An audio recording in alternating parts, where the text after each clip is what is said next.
Okay, this is the first step installing a slate roof. Traditionally, is to put a wood can strip. This strip down here is about 7/16. It's a light 1/2 inch by 1 inch. It's cut off of a rough sawn board, and he's screwing it in, and that's the first thing you have to do right there.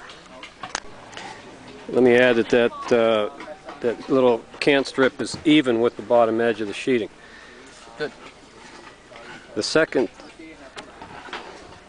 thing you have to do is chalk the roof. So here we're chalking the first course, which is the starter course. The mark on the starter course is the length of the starter slate minus 1.5 inches. We're using a 10-inch starter slate, so the line is 8.5 inches from the bottom. That'll leave 1.5 inches hanging out. That's what you want on the drip edge, is 1.5 inches hanging out. On the gable end here, you want 1 inch sticking out.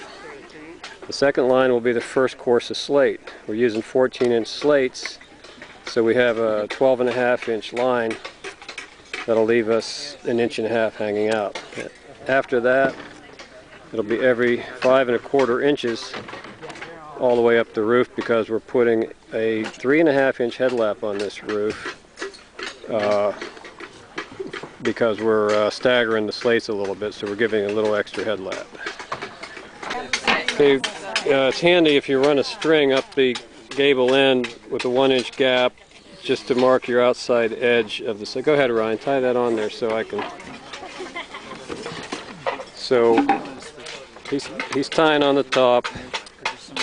Just pound a nail in there, measure out 1 inch, and run your string up. And then when you're laying your slates out here, you'll have a guide to go by. Just makes it a little easier, a little quicker. Okay, here's the starter slate. It goes on the back side up. That's the front. You can see the bevel. The front goes down. It'll nail onto that line, and it'll line up with the string. And here we're using field slates, so it has the holes in the wrong place. We have to put another hole in here. And when you're laying your starter, you always have to lay the first course at the same time. Here's going to be the first slate. That way you don't end up with a nail hole in the gap here, or 2 slates lining up right on the edge.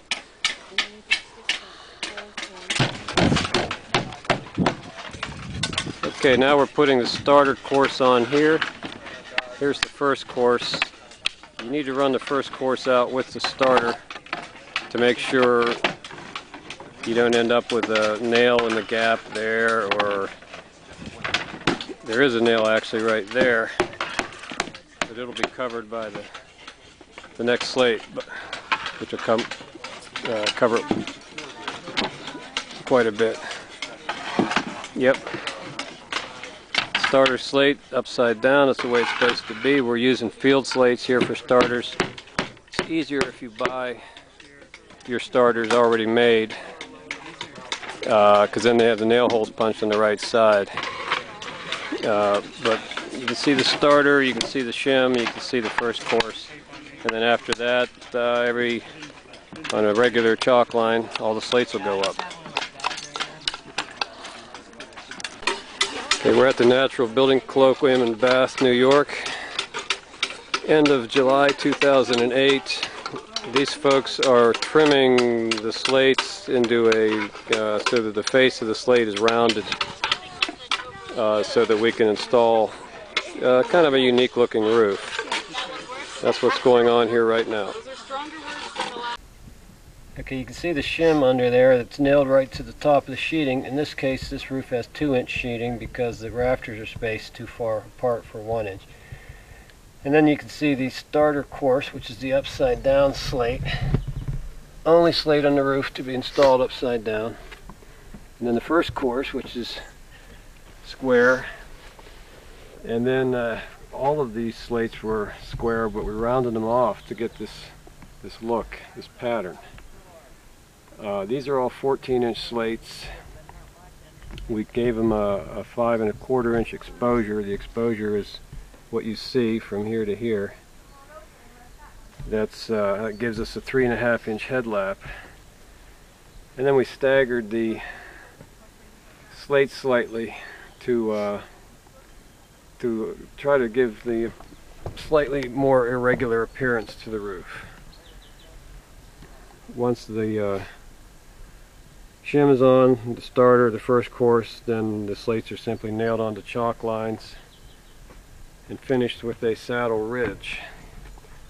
This is the saddle ridge here, and what's important about the saddle ridge is they should overlap each other by 50% minimum. So here we have a 14-inch slates, and these are 7-inch exposures, and over each pair of saddle ridge slates is a piece of flashing 9 inches long. That gives the flashing 2 inches of overlap, and that's what it looks like when it's finished, using random widths 14-inch slates, all rounded by hand to give a unique appearance. This is Ryan Jenkins. He was one of the presenters here, helping show how to install a roof like this. We had a lot of volunteers, and the volunteers cut the slates into the rounded shapes to give this look to the roof, which is a completely unique roof, a very appealing look that does require extra labor in rounding all of the slates.